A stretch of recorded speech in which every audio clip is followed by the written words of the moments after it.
though it may seem early, youth should start looking into their interests that might naturally lead to a career that fits them.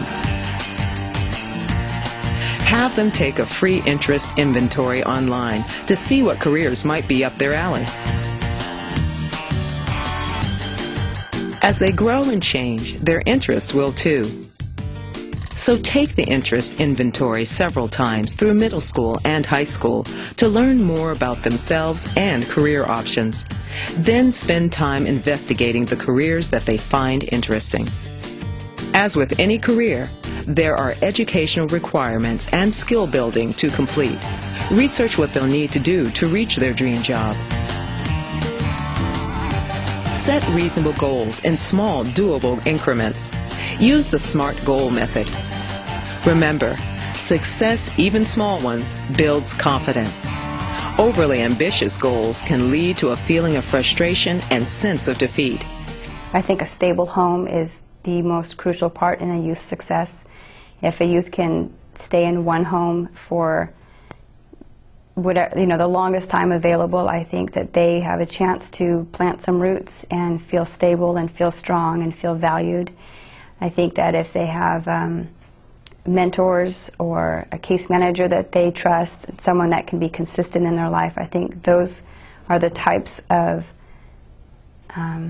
tools, benefits of helping a youth succeed and encouraging them to continue to move forward.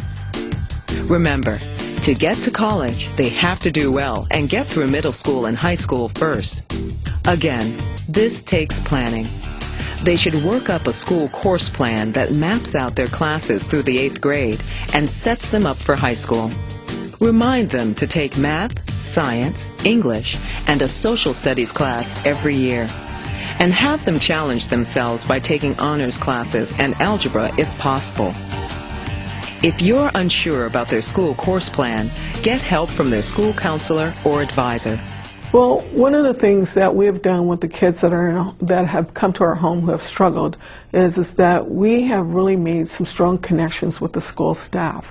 Going in and talking with the teachers, really trying to make sure that our child has the specific resources that are necessary for her so that she can be successful. We've also tried to help our child look at what it is that she does do well, and to focus on that and not necessarily focus on what she can't do or what the deficits are. Because if we help kids become more accustomed to thinking about where they are successful, then that begins to change their attitude, it changes their energy. And that's the positive attitude and energy that we want them to take with them as they progress through their education years.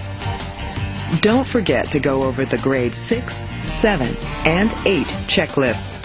It's a great map to help keep them on course.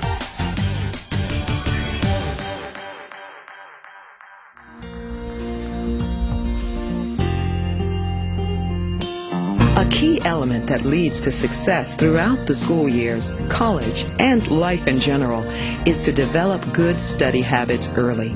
It's not hard. It just takes a conscientious effort. Remind them to use time wisely. And remember, like in goal setting, help them do school projects and big homework assignments in smaller, manageable bits. Coax them into starting early. Do a little bit each day, and they'll see that the work can get done so much easier. The study habits were when I first came there, I didn't really like studying at all. So my mom devised something like, it's like a study plan. I'd come home from school, I'd read for about 2 hours a day, do some math work that Terry would assign me, do that just so I can get better in math, because I'm not that great at math. But I'd do the math problems, or like pretty much wouldn't complete it like I'm supposed to, but I'd do them, but some of them be wrong, and he'd have me go back and try it again and keep on trying until I got it right. You know, my mom was the same thing. She'd have a math thing for me. She'd call me and say, Tyrone, and I'd go upstairs and take the math and take a pencil and go downstairs and start doing the math or whatever. You know, because they just wanted me to succeed.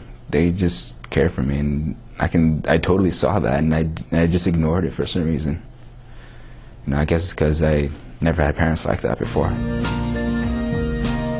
As a foster parent, help your foster youth establish a routine schedule for doing homework. Provide a space that's quiet and conducive. Minimize distractions like TV, video games, and the like. Maintaining rules often provides a framework and stability for your youth to work from. So we have established quiet time. We don't do TV, we don't do noise in the background. We have everyone's at the counter or at their desk doing homework, and we check everything and are available for questions, and sometimes we don't know the answer. So we have to go look it up or read the help, especially in the some of the math. We have to go back and kind of review and re-up on our skills. So, but quiet, and we look to communicate. Again, just because Angie is in college doesn't mean that she has to sit in her room and do her homework by herself. I have check-ins with her with regard to that too. So, because it gives me an opportunity to learn new things too. Reviewing homework or assignments together shows you care. And remember, make it quality time. The kids want to engage with you. They want to come home and tell you about what their day was like. They want to be able to share with you about some of the challenges that they're going through.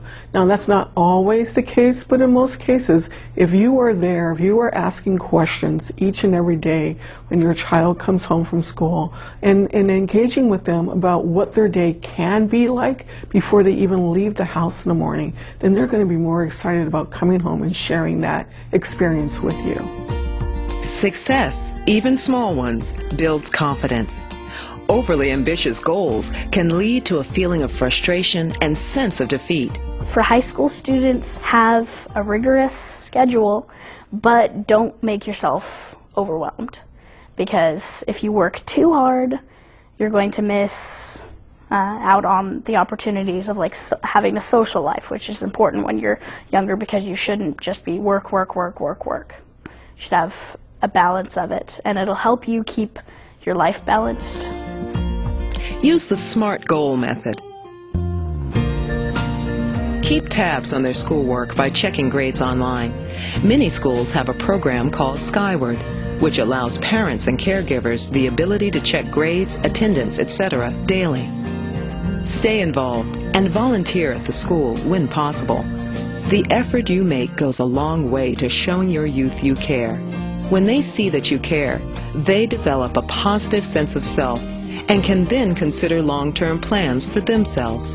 We had to prove ourselves to her that we were worthy of her opening up to us and allowing us then to parent and to be a family. Challenging her to look at herself and say, what are the opportunities? Where do you want to go? And whatever path you choose, the only thing you need to do is communicate that to me so that we can travel it together, so that I'm not going left and you're going right. And probably the biggest thing, and I do reiterate this to her, is I understand that your instinct is to tell me what you think I want to hear, but I don't want you to do that, because then we end up on different paths. Then I don't get to support you the way you need to be supported. Tell me the truth.